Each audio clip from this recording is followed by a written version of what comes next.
Imagine a room that quiets the moment you enter.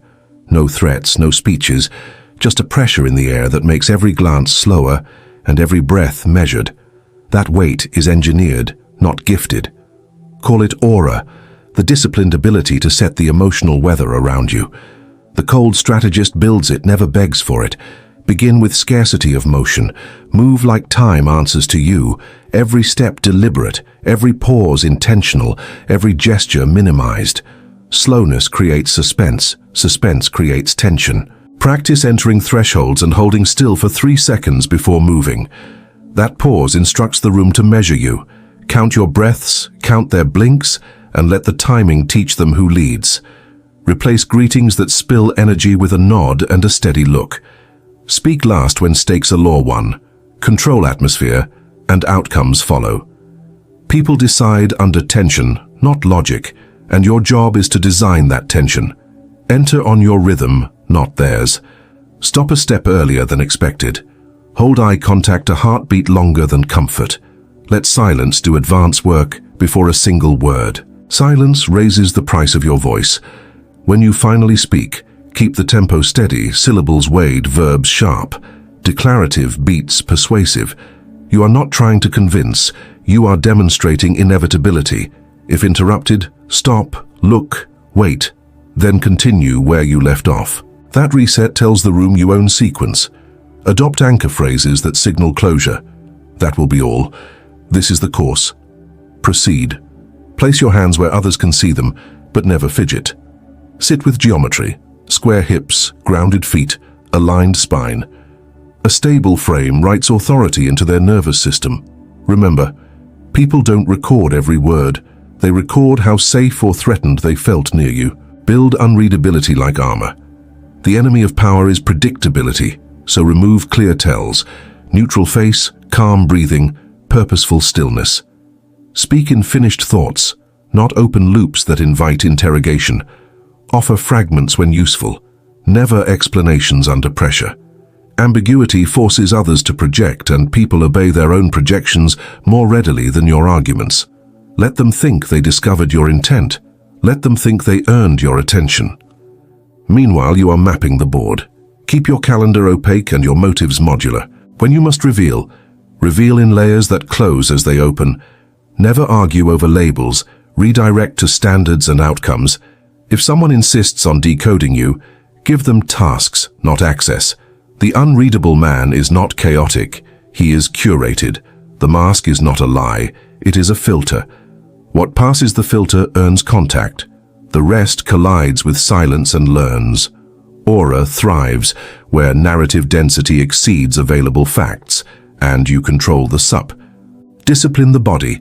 The mind will follow. Posture communicates rank before language begins. Shoulders open, chin level, feet grounded. No fidgeting, no micro nods, no sympathetic mirroring that dilutes command. Train a slow inhale before answering and a slower exhale after. It bleeds haste from the voice.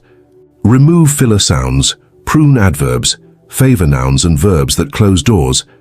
Wear quiet quality, sharp lines, clean textures, nothing that shouts. Expensive is the look of restraint, not logos. Carry weight, not noise. Before negotiations, walk the room once, touch the back of the chair, acknowledge no one for 5 breaths. It calibrates hierarchy without a syllable. Remove tics like throat clearing, pen clicks, bouncing knees. Replace them with one reliable tell, a still gaze that lengthens as stakes rise. Practice answers that travel in 3 clauses: statement, constraint, decision. When emotions spike, lower volume further. Paradox persuades. The calmer you are, the louder they hear. Ritualize entrance and exit. Arrive a fraction later than invited, leave a fraction earlier than comfort. Power is rhythm control, and rhythm is memory. People will anchor meetings to your timing and adjust their pace to avoid missing your window. Never linger after impact. Exit with a final line that closes the topic, or a measured silence that implies completion. Vanish without apology. Departure is a tax you charge the room, the cost of losing altitude when your gravity withdraws. Repeat this cadence until the pattern imprints. In corridors, do not rush goodbyes. Turn, pause, and exit on your line. Let others chase, never pivot back. In calls, end at minute 8 or 12, never at the rambling 13. Precision becomes legend. They will time themselves to you. When invited to linger, decline graciously and move. The impression that remains is edge, not erosion. Your exits should feel like doors closing softly on command. The mind obeys thresholds. Show it where they are and it will remember. Weaponize scarcity. Availability breeds dismissal. Distance breeds demand. Slow responses, deliberate scheduling, narrow channels. Not to play coy, but to train expectation. Your attention is a contract with penalties. Reward precision, punish chaos with withdrawal. If someone pushes for clarity you will not give, return to stillness, then pivot to action elsewhere. The lesson writes itself. Access is earned, not taken. Provide brief warmth, then replace with cool neutrality. Alternate like the tide. The pendulum creates narrative. Present, withdrawn, present. People crave arcs. Give them arcs that you author.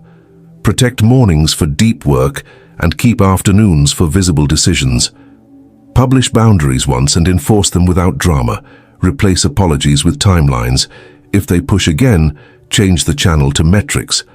Scarcity is ethical when it clarifies value. It frees you to deliver excellence when you appear. Make meetings shorter, messages tighter, favors fewer, and praise rarer, but handle challengers with the economy of a blade. Do not wrestle for spotlight. Let them overexpose under noise. When they peak, deliver a short, exact line that reframes the frame, then return to quiet. Laughter fades, cuts remain. If provoked, do not explain intent. Explanation spends authority. Replace it with consequence, a decision, a deadline, a reallocation. Cold strategy trades answers for outcomes. Remember the hierarchy of signals. Stillness over volume, timing over length, removal over reaction. Your cold reply is a calendar invite, not a debate.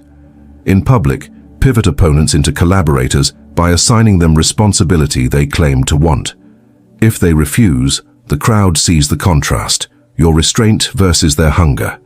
Do not smirk, do not flare. Let gravity do the work. Practice one-sentence verdicts that start with verbs. Reduce scope.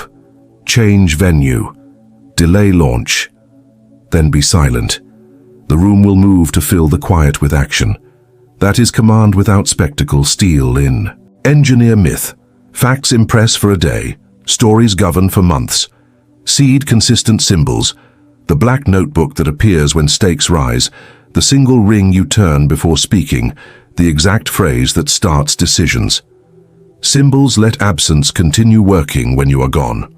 Cultivate 3 sentences others repeat about you, each true, none complete. Reputation is prepaid leverage. Spend it carefully, then refill with performance. Never post every move.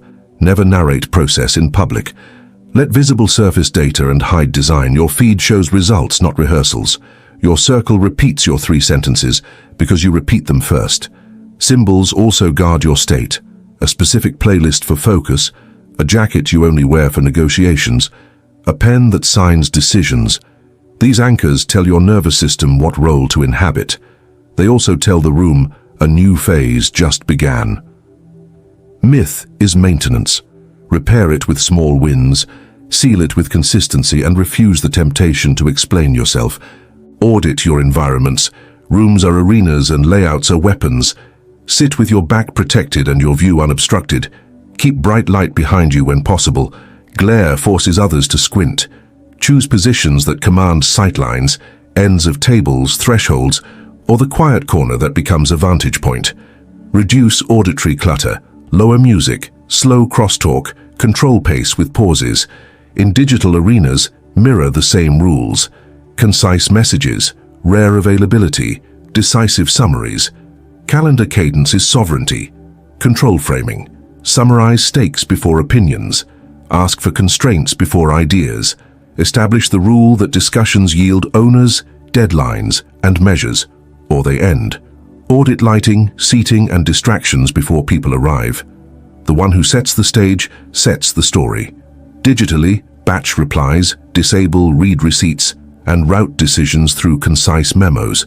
Train teams to expect clarity at specific hours. Predictable channels, unpredictable access.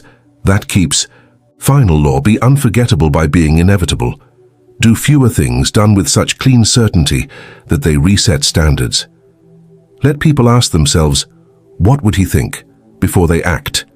That voice, planted by your consistency, outlives your presence.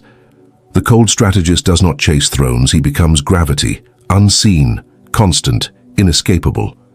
Start today, subtract noise for 1 week, slow your tempo, cut explanations, design entrances, tax exits, ration access, train breath, script symbols, and refuse drift. Close each day with a ledger, where aura held, where it leaked, what ritual to reinforce tomorrow. Replace the urge to broadcast with the duty to refine. When you are rare, rumors rise. Let them. Rumor is free marketing for the opaque. Your task is simpler. Keep the center cold, calm, and prepared. Then enter, calibrate, decide, and leave. The world will name it charisma. You will know it as craft. Maintain the craft until rooms stop arguing and start aligning before you arrive.